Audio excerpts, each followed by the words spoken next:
Bagi mereka yang pernah diberi tugas luar kota dan harus menetap di suatu lokasi dalam jangka waktu tertentu, mungkin pernah mengalami momen horor diganggu oleh makhluk halus. Meski tidak memperlihatkan diri, gangguan makhluk halus seperti suara, bunyi, kejadian aneh dan sebagainya sudah cukup membuat bulu kuduk siapapun berdiri. Seperti yang dialami Hilmi Ismail saat dirinya dan teman-temannya mendapat tugas luar kota baru-baru ini, pria Malaysia ini mengaku diganggu makhluk halus saat tinggal di rumah kontrakan di sebuah desa. Ingin tahu kelanjutan ceritanya? Simak videonya.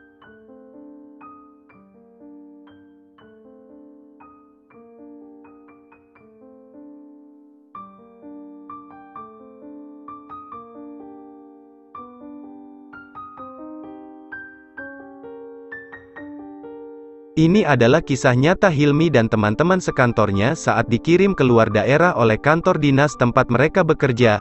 Hilmi mengatakan dia dan teman-teman mendapat tugas selama hampir 2 bulan untuk mengawasi departemen yang membawahi desa tersebut dan sekitarnya. Saya bersama 6 rekan, 3 orang termasuk saya dari negara bagian yang sama dan 3 orang lainnya dari kantor pusat di Kuala Lumpur, ditugaskan dalam satu area. Namun kami akan membuat laporan kerja ke kantor pusat yang ada di negara bagian tersebut. Untuk itu, kantor menyewa 2 kamar di sebuah rumah di desa sebagai akomodasi kami, kata Hilmi.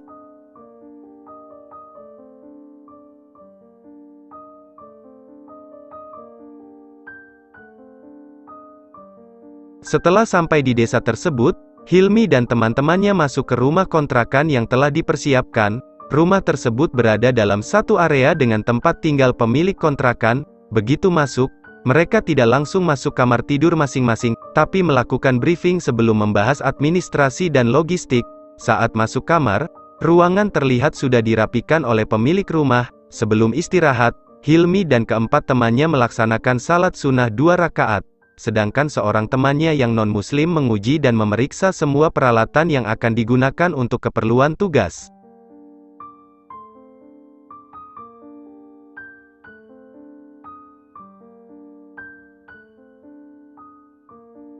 Keesokan harinya, ke-6 orang tersebut menjalankan tugas sesuai bidangnya masing-masing, yang terbagi dalam 2 kelompok. Kelompok 1 bekerja dari pagi hingga siang, sementara sisanya bertugas dari petang sampai malam hari. Suatu malam, ada briefing sepulang mereka dari kerja sekaligus penyerahan laporan.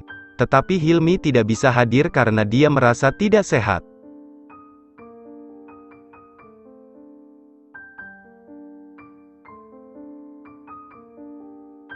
Setelah minum obat, Hilmi berbaring di tempat tidur dan memutar bacaan ayat suci Al-Quran di ponselnya sambil matanya terpejam. Tiba-tiba, terdengar seperti suara geraman diikuti bunyi cakaran di jendela kaca yang menghadap ke kebun di belakang kamarnya. Suara seram itu bersaut-sautan dengan alunan Al-Quran, seolah-olah marah kepada Hilmi karena memutar bacaan ayat suci.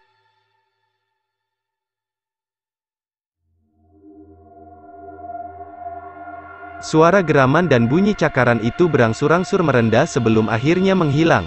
Tapi sebelum suaranya hilang, saya dengar bunyi keras seperti jeritan kesakitan namun singkat, tutur Hilmi.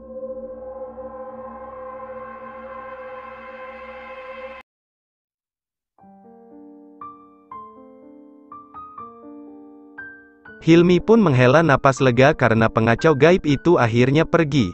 Setidaknya untuk malam ini. Beberapa hari kemudian, Hilmi dan teman-temannya memutuskan untuk makan malam di warung Tom Yam tidak jauh dari rumah kontrakan.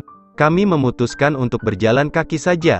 Dalam perjalanan melintasi rumah tetangga yang ada di belakang kamar saya, kami mendengar suara orang tertawa dari arah kebunnya, kata Hilmi.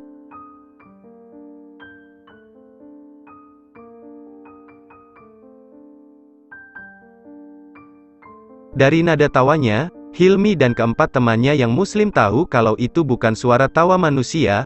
Masalahnya, suara tawa itu seolah bergerak, mengikuti mereka. Suara tawa yang cukup bikin bulu kuduk merinding itu baru berhenti setelah mereka melewati batas tanah dengan sebuah rumah sebelum warung.